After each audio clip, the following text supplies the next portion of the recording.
व्योमिश्रवेण वाक्येन बुद्धिं मोहयसीव मे तदेकं वद निश्चित्य येन श्रियमवाप्नुयात्। आप मिले हुए वचन दो अलग अलग वाक्यों को आप कह रहे हैं। एक तरफ से तो आप घोर कर्म की तरफ अग्रसर कर रहे हैं, दूसरी तरफ से आप शिक्षा भी दे रहे हैं। तो कह रहे हैं कि आप मिले हुए वचनों से मेरी बुद्धि को मोहित क्यों कर रहे हैं, क्योंकि दो अलग अलग बातें हैं। एक तो आप युद्ध के लिए प्रेरणा दे रहे हैं, दूसरा कह रहे हैं कि ज्ञान के द्वारा मुझे समझाने का प्रयास कर रहे हैं। इसलिए एक बात को निश्चित करके मुझसे कहिए, मैं युद्ध करूं या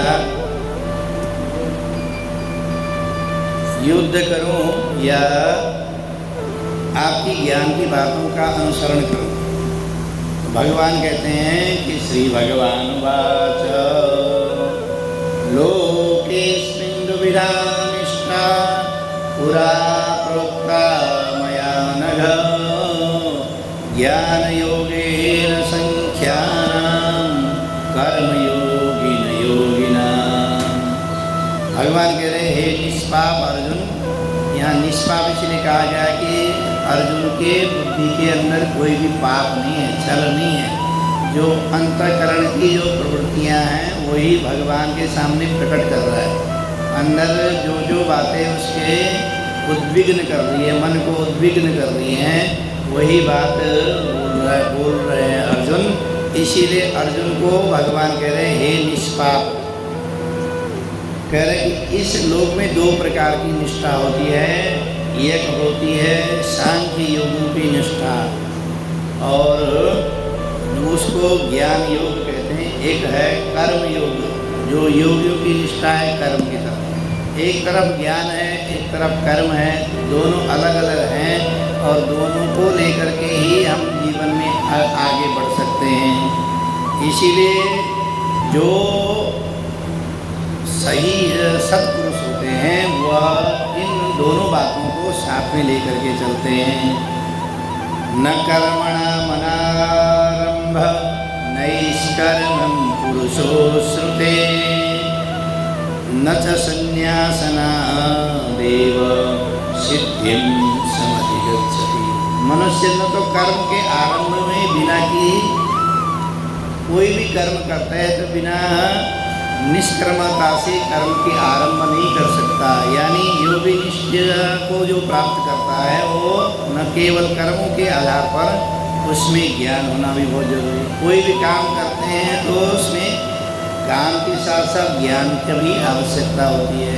यदि हम भोजन बना रहे तो भोजन का पकाने का ज्ञान हमारे को प्राप्त होना चाहिए, तभी हम वो भोजन पका सकते हैं। युद्ध करते हैं तो युद्ध की कई कलाओं को पहले सीखा जाता है, ज्ञान लिया जाता है, तब जाकर युद्ध करते हैं। जितने भी कर्म हम करते हैं उस कर्मों में कहीं न कहीं ज्ञान छुपा रहता है। ज्ञान के द्वारा ही उस कर्म को करने का हमारा सामर्थ्य रहता है। न कर्मणा मनारंभ नैष्कर्म्यं पुरुषो श्रुते न च संन्यासनादेव सिद्धिं समधिगच्छति। यदि ज्ञान नहीं है तो उस कर्म की सिद्धि भी प्राप्त नहीं होती है, वह कर्म पूर्ण नहीं हो पाता है।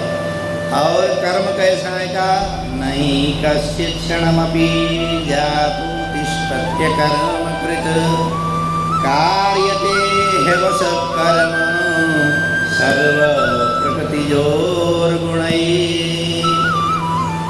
हम किसी भी क्षण बिना कुछ कर्म किए नहीं रह सकते। और वह जो कर्म है कार्यते ह्यवश कर्म सर्व प्रकृतिजोर्गुणैः। यह जो कर्म है वह प्राकृत है, उसको हम करने का प्रयास नहीं करते। वह जितने भी कर्म हम लोग करते हैं प्राकृत है, वह निश्चित ही अपने आप ही हो जाता है। शरीर यदि सुप्त अवस्था में भी होता है तो कुछ न कुछ कर्म कर रहा होता है और कर्म के साथ साथ उस शरीर में ज्ञान भी समाहित रहता है। इसीलिए यदि ज्ञान नहीं होगा, आपने देखा होगा हम लोग सो रहे हैं तो मच्छर आया, मच्छर ने काटा और ज्ञान जागृत हो गया। काटने पर जागृत हुआ और उसने जहाँ काटा उसने सूचना दी मस्तिष्क को, मस्तिष्क ने सूचना दी हाथ को, हाथ को ले जाकर के हमने जैसे ही मारा तो मच्छर मर गया। तो इसका मतलब हमारा ज्ञान भी जागृत ही था, कर्म भी जागृत है, ज्ञान भी जागृत है। इसीलिए न कर्म खत्म होता है न ज्ञान खत्म होता है। इसलिए कोई भी क्षण बिना कर्म के बिना ज्ञान के हम नहीं रहते हैं। और फिर कहा कि सभी ज्ञानी तो नहीं होते। ज्ञान का मतलब ऐसा नहीं है उस विषय वस्तु की जानकारी। आपने देखा होगा जिसकी बुद्धि अस्थिर रहती है, जिनको हम पागल कह सकते हैं, मेंटल कह सकते हैं, उसके अंदर भी ज्ञान जागृत रहता है।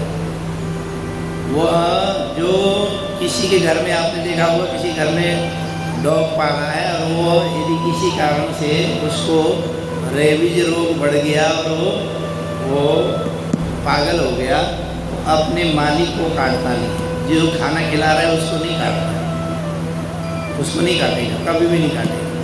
वो औरों को काट सकता है लेकिन जो खाना खिलाता है डेली और उसकी सेवा करता है, इसका मतलब उसका भी ज्ञान वहाँ जागृत है। यदि किसी दूसरे व्यक्ति को काटना है तो ये भी तो ज्ञान जागृत है ना, ये अपना नहीं है, पराया है, इसको काटना है। तो मूढ़ से मूढ़ व्यक्ति भी उसके अंदर कोई न कोई ज्ञान छुपा हुआ रहता है। इंद्रियाणि च संयम्य य आस्ते मनसा स्मरन् इंद्रियार्थान् विमूढ़ात्मा मिथ्याचार स उच्यते। जो मूढ़ बुद्धि वाले मनुष्य हैं वो समस्त इंद्रियों को हठपूर्वक ऊपर से रोक लेते हैं। अब अंदर तो बहुत सारी वृत्तियाँ जागृत हो रही हैं और ऊपर से हम उन वृत्तियों को रोक देते हैं, वह भी मिथ्याचार स उच्यते। वह मिथ्याचार है, वह दम्भ युक्त है, वह भी कहीं न कहीं निग्रह जब हम करते हैं, उसको रोकते हैं। हमारे को तो भूख लगी है लेकिन हम भूख को रोकते हैं तो निग्रह कर रहे हैं। ऐसे काम क्रोध लोभ मोह मद मात्सर्य आदि जो विकार हैं वो उत्पन्न यदि हो जाते हैं तो उसका निग्रह करना तो अच्छी बात है, लेकिन निग्रह करने पर भी वह मिथ्याचार कहा जाता है। मिथ्याचार का मतलब होता है दम्भ युक्त, रोकने वाला, जबरदस्ती रोका गया। किसी भी वस्तु को, किसी भी पदार्थ को, किसी भी चेतना को यदि हम रोकते हैं तो वह भी मिथ्याचार उच्यते। आगे कह रहे कि यस्त्वेन्द्रियाणि मनसा नियम्यारभते अर्जुन कर्मेन्द्रियै कर्मयोगमसक्तं स विशिष्यते। कह रहे कि हे अर्जुन, जो मनुष्य मन में इंद्रियों को वश में करके अनासक्त हुआ समस्त इंद्रियों द्वारा कर्मयोग का आचरण करता है वही श्रेष्ठ है। श्रेष्ठ व्यक्ति कौन है का? यस्त्वेन्द्रियाणि मनसा, इंद्रियों को मन से निग्रह जो कर लेता है, शरीर से निग्रह नहीं। शरीर से निग्रह करना अलग है, मन से जो निग्रह कर देता है, मन से उनको बांध लेता है। नियम्यारभते अर्जुन कर्मेन्द्रिय कर्मयोग मसक्तं स विशिष्यते। वो कर्मयोगी माना जाता है। हम बोलते ना ये तो कर्मयोगी। कर्मयोगी क्या है? मन से निग्रह करके उस कार्य की साधना को पूर्ण करना ही कर्मयोगी है। आगे कह रहे हैं नियतं कुरु कर्मत्वं कर्म ज्यायो ह्यकर्मण शरीर यात्रा पिचते प्रसिद्धयेद कर्मण। और कौन सा कर्म है का? नियतम कुरु कर्मत्वम, नियत कर्म करना चाहिए। नियत कर्म क्या है? जो शास्त्रों में बताया गया कर्म है। जिन शास्त्रों में क्या बताया गया? कर्मं च सत्यं वद, मातृदेवो भव, पितृदेवो भव, आचार्य देवो भव। इस तरह से क्या किया है? निग्रह, जो कर्म शास्त्रों में भेद बताया गया। और कर्म करने की अपेक्षा, उस कर्म के करने की अपेक्षा कर्म को श्रेष्ठ माना। कर्म करना, कर्म के प्रति भाव रखना उसकी श्रेष्ठता को मानता है। और कर्म न करने से तेरे शरीर में शरीर निर्वाह भी सिद्ध नहीं होता। यदि कोई कर्म नहीं करते तो शरीर जो हमारे शारीरिक जो निर्वाह की जो प्रक्रिया है वह भी नहीं होती। शरीर की निगरानी, शरीर के जितने भी प्रक्रिया हैं वो कर्म के आधार पर रहता है। स्नान करते हैं, भोजन करते हैं, दौड़ते हैं, खेलते हैं, उठते हैं, बैठते हैं, सब कुछ शरीर के अनुसार ही होता है। यज्ञार्थात् कर्मणोऽन्यत्र लोकोऽयं कर्मबन्धन तदर्थं कर्म कौन्तेय मुक्तसंगसमाच। यज्ञार्थात् कर्म, यज्ञ के निमित्त किए जाने जो कर्म से अतिरिक्त दूसरे कर्मों में जो कर्मों में लगा हुआ मनुष्य समुदाय कर्म से बंधन में रहता है।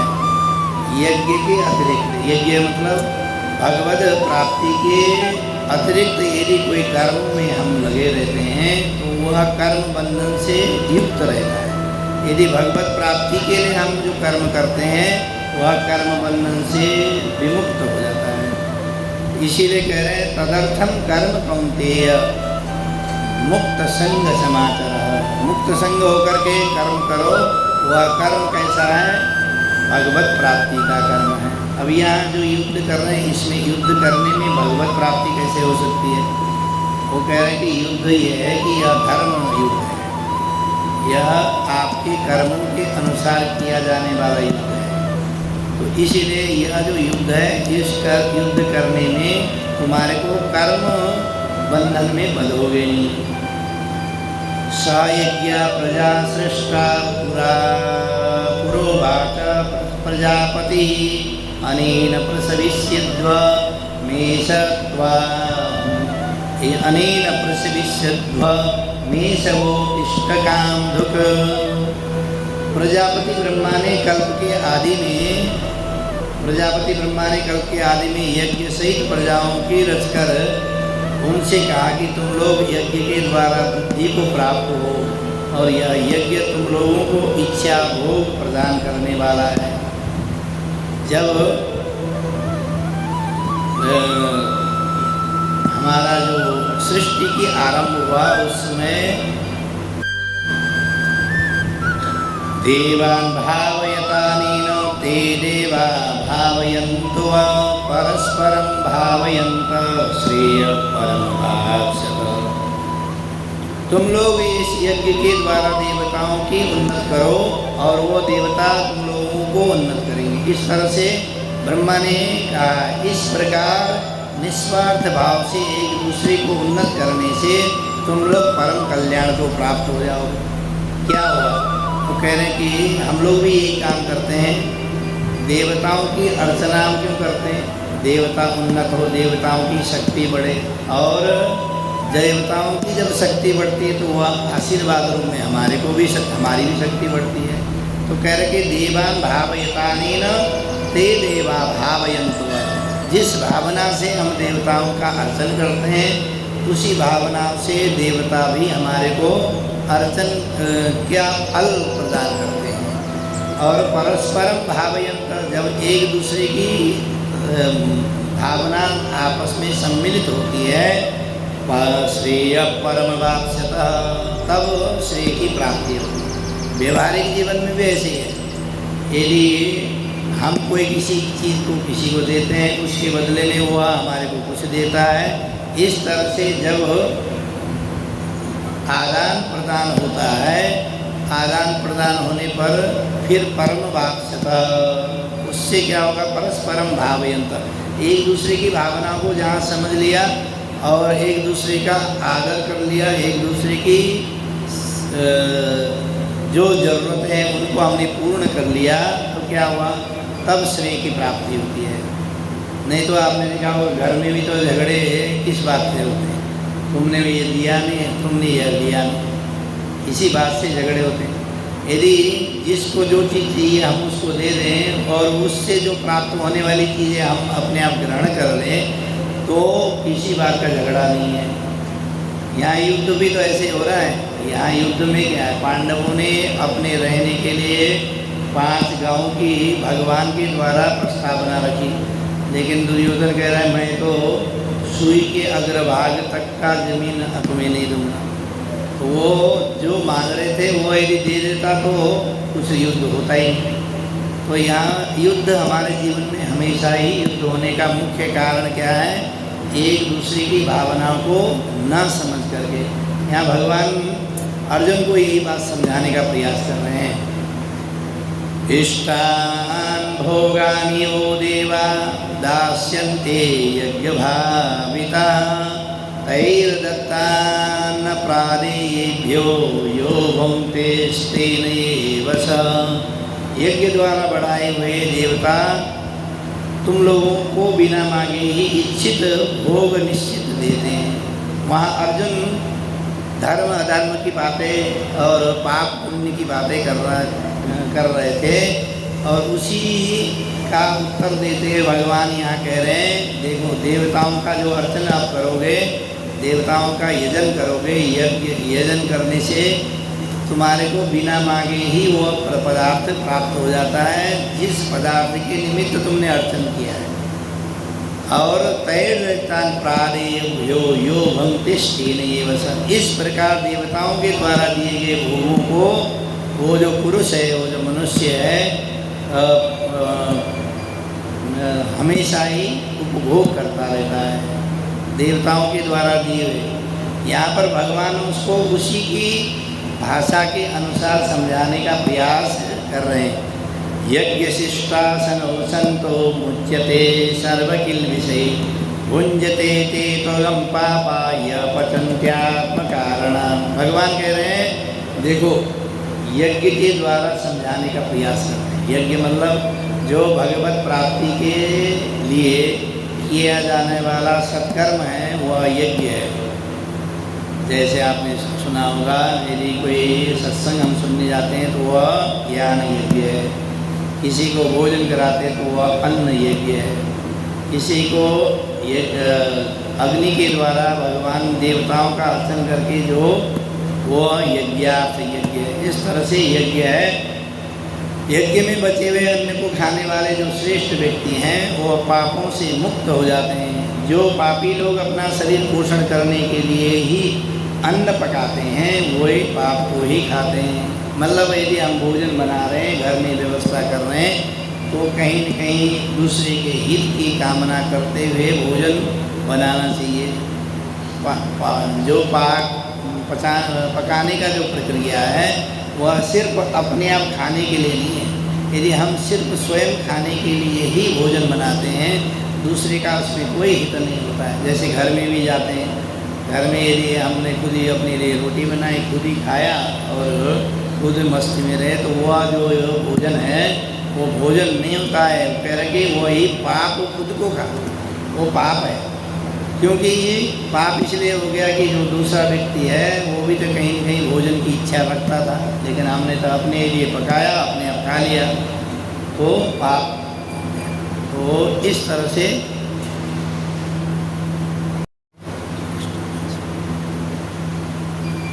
अन्नाद् भवन्ति भूतानि पर्जन्यादन्न संभव यज्ञाद् भवति पर्जन्य यज्ञ कर्म समुद्भव। संपूर्ण जो प्राणी है वो कैसे उत्पन्न होते का? अन्नाद् भवन्ति भूतानि, अन्न से ही उत्पन्न होते हैं या अन्न के लिए ही उत्पन्न होते हैं। अन्न का मतलब है भोजन के लिए। अन्न का अर्थ वहाँ सिर्फ अन्न से मतलब नहीं है। जितने भी जीव जगत हैं वह भोजन के पदार्थों के लिए उत्पन्न होते हैं या भोजन के पदार्थों से ही उत्पन्न होते हैं। आपने देखा होगा जितना भी चराचर जगत है वो क्या करता है, निरंतर खा ही तो रहा है। पेड़ पौधे अपने पृथ्वी से जल, उसमें रसायन ग्रहण करते हैं। जितने जीव जगत हैं वह चिड़िया अपनी चोंच में भोजन चारा लेकर के अपने बच्चों को खिलाती है, अपने आप भी खाती है। दिन भर वो इसी प्रक्रिया में लगी रहती है। और ये जो शरीर है, यदि हम शरीर को लेके चले, शरीर भी यही काम कर रहा होता है, सिर्फ खाने का कार्य। हम कोई भी वस्तु, शरीर के प्रत्येक अंग भी खाने लगते हैं। जैसे आँखों से हम अच्छी चीज़ों को दृश्य देखते हैं तो वो आँखों बहुत देर तक उसका आनंद लेता है, वही आनंद उसका भोजन है। करे वो कहते हैं ना आँख से एक बार देख कर देखो। यदि किसी को कहते हैं ना एक बार खा कर देखो, खाने के बाद भी देखना क्या, तो ऐसे ही पढ़कर देखो, सोकर देखो, तो सभी इंद्रियां भी देखती हैं और ग्रहण करती हैं। ऐसे कह रहे अन्नान भवन्ति भूतानि, ये जो जितने भी चराचर जगत है वह कहीं न कहीं भोजन के लिए उत्पन्न होती है और भोजन के लिए ही समाहित हो जाती है, भोजन में ही समाहित हो जाती है। एक कीड़ा उत्पन्न हुआ, वो भोजन के लिए उत्पन्न हुआ, उसी कीड़े को चिड़िया ने खा लिया तो चिड़िया का भोजन बन गया, भोजन के लिए ही उत्पन्न हुआ। या तो किसी का भोजन बन गया या भोजन खा लिया उसने, और वो जो चिड़िया को बड़ी चिड़िया खा गई, बाज इत्यादि, बाज को किसी और ने खा लिया। इस तरह से एक दूसरे का भक्षण करने के लिए ही यह उत्पन्न होते हैं। पर्जन्य अन्न संभव, ये जो जल है, जल से ही जीवन है, इसीलिए कहते हैं जल में वही जीवन। जितना भी जीवन जो उत्पन्न होता है, जल उसका मुख्य स्रोत होता है। और हमारे जो ग्रंथों में जो भगवान के 24 अवतार बताया गया है, और पहला अवतार ही जल से उत्पन्न हुआ है। मत्स्य कूर्म वराहम च, पहला अवतार जो है मत्स्य अवतार है, दूसरा अवतार है कछुआ का अवतार, तीसरा अवतार है वराह का अवतार, जिसने पृथ्वी का उद्धार किया। तो पहला अवतार ही मत्स्य का है। इसी तरह से जल से ही पहले उत्पत्ति है, इसीलिए कह रहे पर्जन्यान अन्न संभव। उस पर्जन्य से, उस जल से ही जीव जगत प्रकट होता है। वो जो अन्न है, जो भक्षण करने योग्य वह पदार्थ है, वह जल से ही उत्पन्न होता है। यदि जल नहीं होगा तो कोई उत्पन्न होने वाला नहीं है। खैर, फिर यज्ञा भवति पर्जन्य, यज्ञ करने से ही पर्जन्य जल की वृष्टि होती है। जल की प्राप्ति जो है यज्ञ से है। अब यज्ञ का मतलब सिर्फ आहुति देने से ही यज्ञ नहीं है। जितना भी भगवत प्राप्ति के साधन है, उन साधनों का मुख्य स्रोत जो है जल है। कहते हैं कृपा बरस गई। अब कृपा क्या है? यज्ञ के भगवान की प्राप्ति के लिए हमने भगवान का अर्चन किया। भगवान की आशीर्वाद रूपी जो कृपा है वह हमारे ऊपर बरसात हुई। बरसात जल की तो उदाहरण दे रहे हैं, उदाहरण किसका मिल रहा है? जल का ही मिल रहा है। इसीलिए कह रहे हैं यज्ञा भवति पर्जन्य, यज्ञ कर्म समुद्भव। इसीलिए यज्ञ करना जरूरी है। अब यज्ञ क्या है? यज्ञ जो है भगवत प्राप्ति के लिए, जो परब्रह्म परमात्मा की प्राप्ति के लिए सही विधि विधान से किया जाने वाला जो कर्म है वही यज्ञ है। भगवत प्राप्ति हो, उसमें अन्य अपनी प्राप्ति के लिए नहीं, अपने सुख के कामना से लिए नहीं, सिर्फ भगवत प्राप्ति के लिए किया जाने वाला जो कर्म है वह यज्ञ है। फिर कह रहे हैं कि यज्ञ से क्या प्राप्ति होती है? कर्म ब्रह्मोद्भवम विद्धि ब्रह्माक्षर समुद्भवम तस्मा सर्वगतम ब्रह्म नित्य यज्ञे प्रतिष्ठितम। कह रहे कर्म समुदाय को तो वेद से उत्पन्न माना जाए। मतलब जितने भी हम कर्म करते हैं वह वेद का मतलब ज्ञान से ही उत्पन्न होते हैं। पहले बताया कि बिना ज्ञान के कोई कर्म होता नहीं है, और कर्म जितने भी होते हैं वह ज्ञान से ही उत्पन्न होते हैं। और ज्ञान का जो मुख्य स्रोत है वो कौन है? वेद है। वेद को अविनाशी मान, वो जो ज्ञान है वो ज्ञान कभी समाप्त होने वाला नहीं है। ज्ञान आज से, यदि हम जैसे यदि गाड़ी चलाने का जो ज्ञान है वो आज से सैकड़ों साल पहले भी वैसे ही ज्ञान था, आज भी ज्ञान यथावत है, आने वाले टाइम में भी यथावत रहेगा। ऐसे ही जो अविनाशी है, जो ज्ञान है, किसी भी कार्य का जो ज्ञान है वो ज्ञान हमारा अविनाशी है, वो समाप्त होने वाला नहीं है। और ज्ञान का मुख्य स्रोत वेद है। इसीलिए भगवान वो कहते हैं कि वेदो वे साक्षात नारायण, वेद ही साक्षात नारायण है, भगवान ही वेद है। और वो कह रहे हैं कि इस तरह से सिद्ध होता है कि सर्वव्यापी परमात्मा उस अक्षर में ही वह प्रत्येक ज्ञान के एक एक चरण में ही सर्वव्यापी परमात्मा निवास कर रहा है उस ज्ञान में। एवं प्रवर्तितं चक्रम नानुवर्तीयति अघायुरिन्द्रिया रामो मोघम पार्थ सजीवति। कह रहे कि हे पार्थ, जो पुरुष इस लोक में इस प्रकार के परंपराओं से प्रचलित होकर के सृष्टि चक्र के अनुकूल नहीं बरतता, अर्थात अपने कर्तव्य का पालन नहीं करता, वह इंद्रियों के द्वारा भोगों में रमण करने वाला पापायु पुरुष व्यर्थ ही जीता है। यदि इन विषयों को जब तक हम समझते नहीं हैं तो ऐसा जो व्यक्ति है वह सिर्फ भ्रमण करने के लिए इस धराधाम में आया है, उसका पूरा जीवन व्यर्थ ही है। भगवत तत्व को यदि नहीं समझ पाया, ज्ञान तत्व को नहीं समझ पाया, वेद तत्व को नहीं समझ पाया, यज्ञ तत्व को नहीं समझ पाया, तो वह जो व्यक्ति है उसका निरर्थक जन्म है, उसका कोई जन्म का कोई लाभ नहीं है।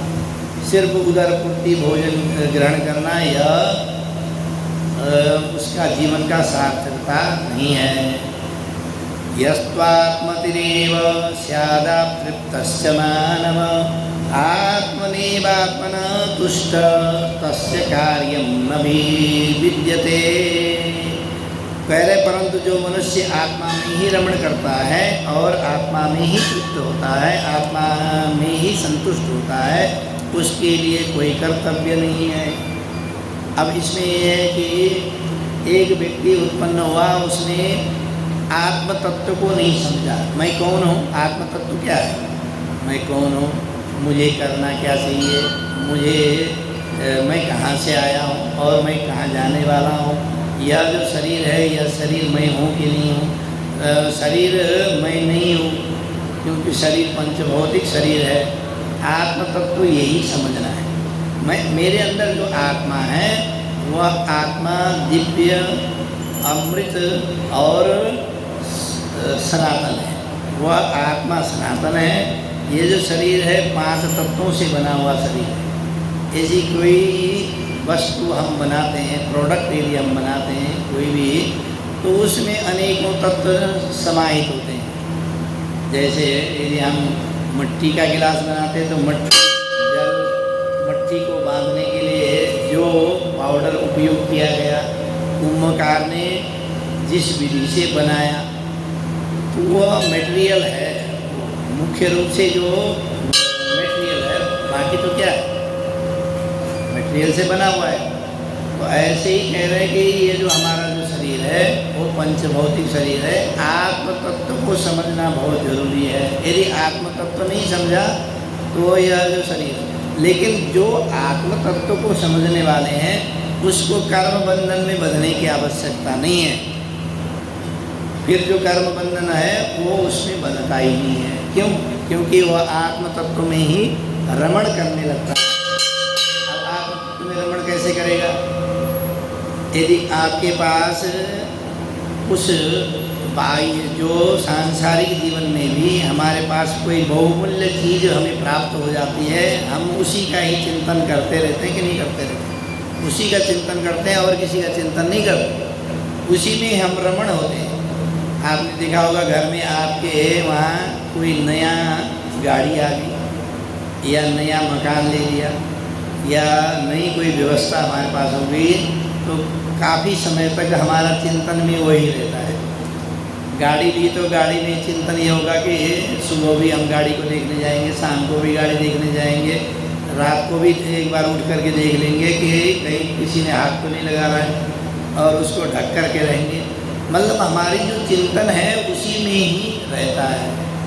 ऐसे ही आत्म तत्व को जिसने प्राप्त कर लिया, आत्म तत्व क्या है? अमूल्य पदार्थ है जिसका कोई मोल नहीं है। और उसको हमने जब जान लिया कि हमारे पास आत्म तत्व है, फिर हम और में क्या रमण करेंगे और हमें अच्छा क्या लगेगा?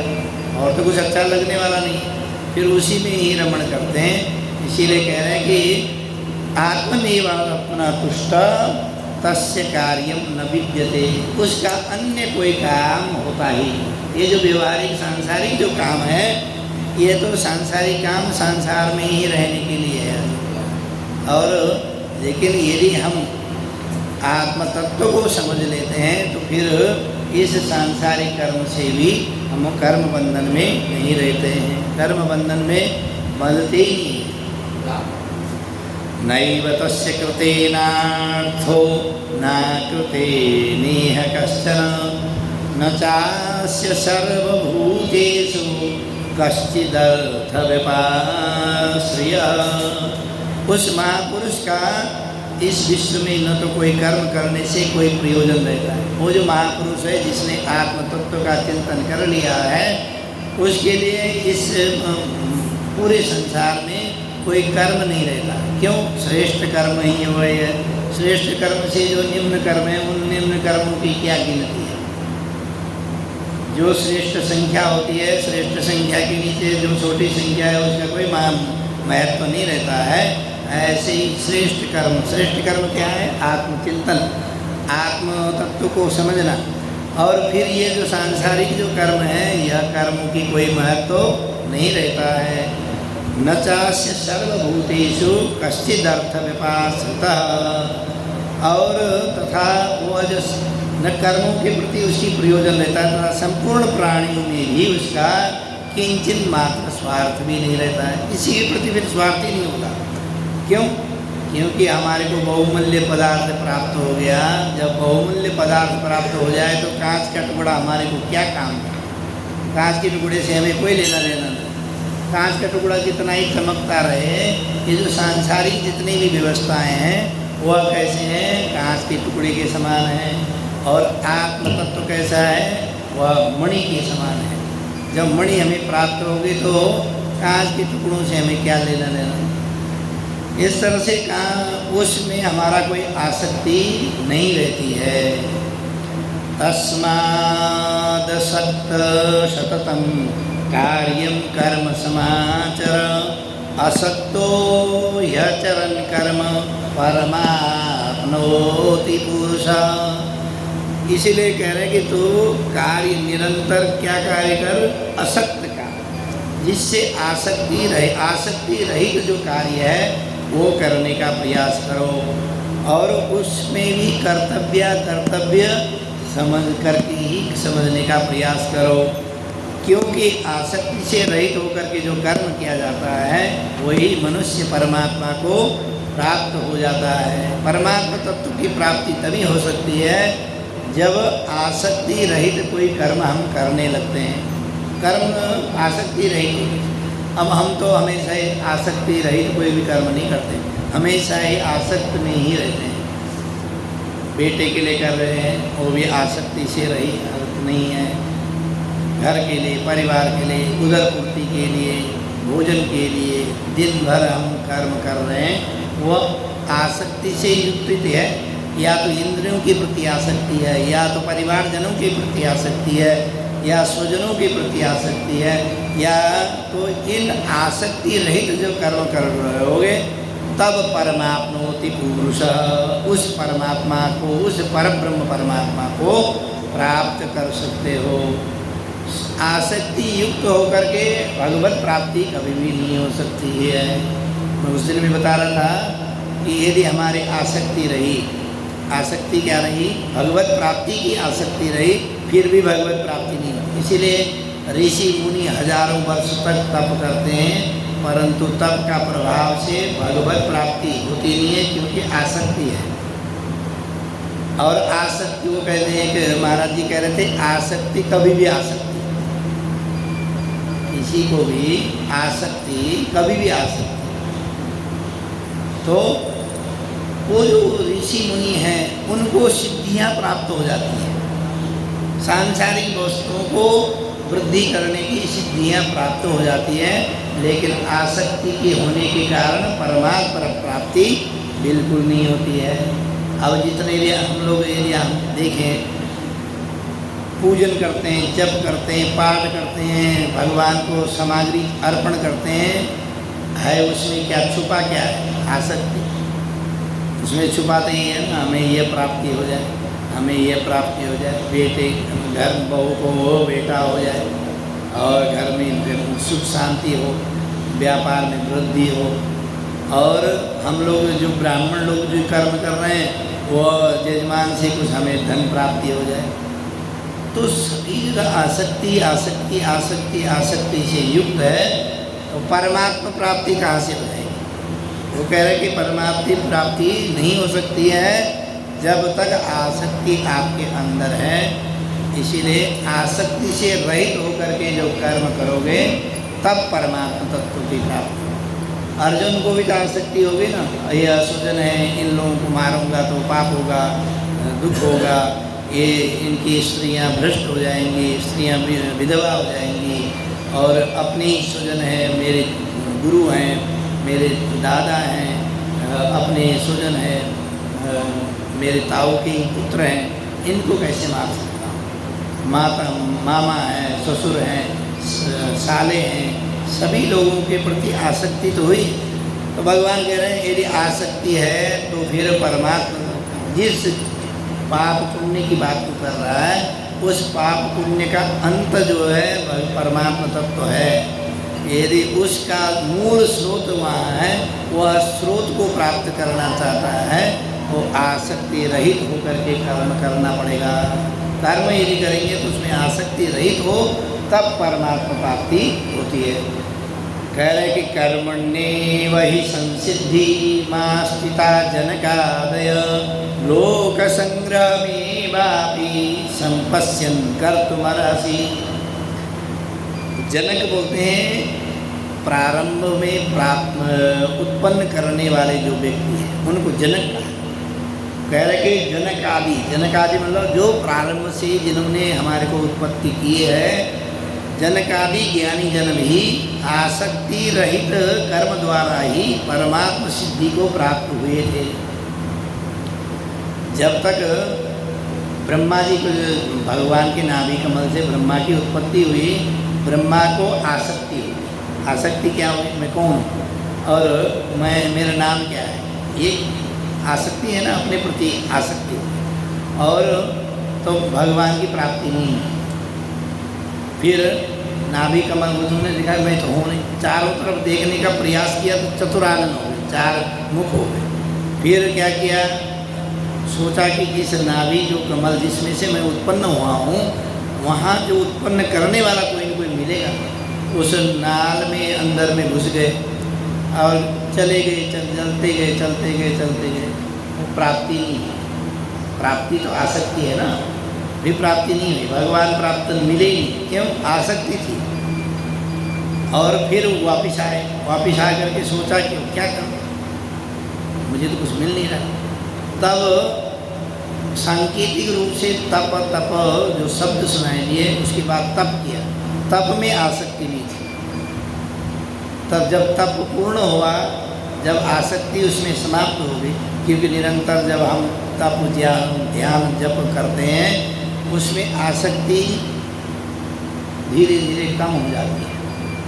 आप और हम जो अंतर में बैठे हैं, ये जो गद्दी में जहाँ बैठते हैं, इस गद्दी में बैठते मन विचार बुद्धि परिवर्तन हो जाता है, गद्दी का प्रभाव होता है। ऐसे ही जब भगवान की प्राप्ति के लिए या मैं कौन हूँ यह जानने के लिए तप करने लगे, तो उसमें आसक्ति रहित जब हुआ तब जाकर के भगवान का साक्षात्कार हुआ। ऐसे यहाँ पर भी कह रहे हैं कि जनक आदि मतलब जिन्होंने हमारे को इस संसार में धराधाम में हमारे को उत्पन्न किया, वह जनक है। जनक का मतलब वहाँ माता जानकी के पिता जनक नहीं, वो कह रहे हैं जनक का मतलब जिन्होंने जन्म दिया। वो ज्ञानी जन भी आसक्ति रहित होकर के ही परमात्मा की प्राप्ति कर सकते हैं। लोक संग्रह मेवापि संपश्यन् कर्तुमर्हसि। इसीलिए लोक संग्रह को देखते हुए तू कर्म करने की योग्य है, अर्थात कर्म करना उचित है, लेकिन कर्म में प्रति आसक्ति रखना उचित नहीं है। कह रहे कि अब कर्म कैसे करेंगे, उसका उदाहरण कैसे मिले, कहाँ किसके द्वारा किया जाने वाला जो कर्म है हमारे लिए श्रेष्ठ है, क्या करना चाहिए। भगवान अगले चरण में कह रहे हैं यद यद आचरति श्रेष्ठ तत्तदेवतरो जनः सयत् प्रमाणम कुरुते लोकस्तदन वर्तते। कह रहे कि लोग अनुसरण किसका करते हैं का, जो श्रेष्ठ व्यक्ति है, जिन्होंने भगवत प्राप्ति करी है, जिन्होंने यज्ञ के कर्म किए हैं, जिन्होंने वेद को समझा है, और जो हमारे श्रेष्ठ जन हैं। कह रहे कि यदि आचरति श्रेष्ठ व्यक्ति जो जो आचरण करते हैं तत्त देवतरो जन, उनके अनुचर और भी पुरुष उसी तरह का आचरण यदि करने लगेंगे, उनके आधार पर ही आचरण करने लगेंगे। सयत् प्रमाणम कुरुते, जो वो प्रामाणिकता से प्रमाण प्रस्तुत करेंगे तो उससे क्या है, लोकस्तदन वर्तते, फिर लोग उनके अनुसरण करने लगते हैं। तो हमने क्या करना है कहा, जो श्रेष्ठ जन जिस बात को बता रहे हैं उन बातों का अनुसरण करना है। प्राप्ति का साधन यही है, नहीं तो अब अपने आप ही उसको कैसे डिसाइड करें कि श्रेष्ठ है कि श्रेष्ठ कर्म है कि नहीं है। तो उसके लिए क्या कहा, जो श्रेष्ठ जन जिन बातों का अनुसरण करने के लिए बोलते हैं वही है, यदि हम कर्म करते हैं तो वही श्रेष्ठ कर्म है। न मे पार्थास्ति कर्तव्यम त्रिषु लोकेषु कश्चन नानावाप्तमवाप्तव्यम वर्त एव च कर्मणि। हे अर्जुन, इन तीनों लोगों में तो कुछ कर्तव्य है और न कुछ कर्तव्य है, और न कोई भी प्राप्त करने योग्य वस्तु अप्राप्य है, तो भी मैं कर्म में ही बरत रहा हूँ। कह रहे कि ये जो संसार है, संसार में ऐसी कोई चीज़ पदार्थ नहीं है जिसको हम प्राप्त नहीं कर सकते। सभी चीज़ों को, तीनों लोगों को प्राप्त करने योग्य है, लेकिन प्राप्त करने के लिए क्या करना है, कर्म करना ही जरूरी है। यदि हेयं न वर्तेयं चातु कर्मण्यतन्द्रिय मम वर्तमान वर्तन्ते मनुष्या पार्थ ये सर्वशः। क्योंकि पार्थ, यदि कदाचित मैं सावधान होकर कर्मों में न बरतूं तो बड़ी हानि हो जाए, क्योंकि मनुष्य सब प्रकार से मेरी ही मार्ग का अनुसरण करते हैं। अब मार्ग का अनुसरण भगवान कह रहे हैं कि मेरे द्वारा बताया गया जो मार्ग है उसका ही अनुसरण करते हैं, तो मुझे मार्ग जो है सुदृढ़ बनाना पड़ेगा और मार्ग सही सल मार्ग दिखाना पड़ेगा, तभी जाकर के उसके लोग अनुसरण करेंगे। यदि मेरे द्वारा मार्ग सही नहीं बताया गया तो अनुसरण करने वाले को भी उस आत्म तत्व की प्राप्ति नहीं हो सकती है। अगले वाक्य में कह रहे हैं उत्सिदेयुरिमे लोका न कुर्याम कर्म चेदहम शंकरस्य च कर्ता च श्यामुपाहिन्यामिमा प्रजा। इसलिए यदि मैं कर्म करूं तो यह सब मनुष्य नष्ट भ्रष्ट हो जाए और मैं शंकरता का करने वाला हूँ तथा इस समस्त प्रजा को नष्ट करने वाला बनूं। कह रहे मैं क्या कर्म करूं, मैं वो ऐसा कर्म करूं जिससे वह जो मनुष्य जो प्राणी है वह नष्ट भ्रष्ट हो जाए, अपनी जो आत्म तत्व के लिए वह हमेशा ही तत्पर रहे, ऐसा मैं हो जाऊं। शंकरस्य च कर्ता च श्यामपाहिन्यमिम प्रजा। मैं उन समस्त प्रजाओं का पालन करने वाला हूँ। सक्ता कर्मण विद्वांसो यथा कुर्वन्ति भारत कार्याद्विधा तथा शक्ति चिकीर्षु लोक संग्रह। हे भारत, कर्म में आसक्त हुए ज्ञानी जन जिस प्रकार कर्म करते हैं, आसक्ति रहित विद्वान भी लोक संग्रह करना चाहता हुआ उसी प्रकार का कर्म करें। कह रहे हैं अब यहाँ एग्जाम्पल कैसे दे रहे हैं, उदाहरण कैसे दे रहे हैं, भगवान कह रहे हैं जैसे आसक्ति से युक्त जो व्यक्ति कर्म करता है, आसक्ति रहित व्यक्ति को भी उसी तरह से कर्म करना चाहिए। जैसे आपने देखा होगा कि हम किसी कार्य को, अपनी कार्य की साधना के लिए हम बहुत प्रयास करते हुए उस कार्य को करते हैं, लेकिन वह आसक्ति से युक्त होता है। अपनी कामनाओं के लिए हम जो कार्य करते हैं, कामनाओं के लिए भोजन करते समय कितना तन्मयता से काम करते हैं, बहुत तन्मयता से भोजन की तरफ ध्यान देते हैं, भूखे हैं। ऐसे ही हमारी जितनी भी क्रियाएं हैं, उन क्रियाओं को प्राप्ति के लिए हम पूरी मेहनत करते हैं। कहते हैं कि हमने पूरा अपना जोर पूरा लगा दिया तब ये काम हुआ, ऐसे कह रहे हैं कि जो आसक्ति रहित कर्म है, हमने आसक्ति रहित जो कर्म करने हैं जिसमें हमारी आसक्ति नहीं है, उसमें कर्म कैसे करना है, कहा आसक्ति से युक्त होकर के जैसा हम कर्म कर रहे थे उसी तरह से कर्म। जिस तरह से भोजन में हमारी तन्मयता थी, उसी तन्मयता से हम आत्म तत्व का चिंतन करें। जिस तरह से हमारे को अन्य काम, क्रोध, लोभ, मोह, मद, मात्सर्य में तन्मयता थी, उन तन्मयता में जितनी ताकत लगती थी उतनी ताकत से हम परब्रह्म परमात्मा की प्राप्ति के लिए प्रयास करें, आत्म तत्व को समझने के लिए प्रयास करें। न बुद्धि भेदम जनयेद ज्ञानाम कर्म संगिनाम ज्योतिषेत् सर्वकर्माणि विद्वान युक्त समाचरन्।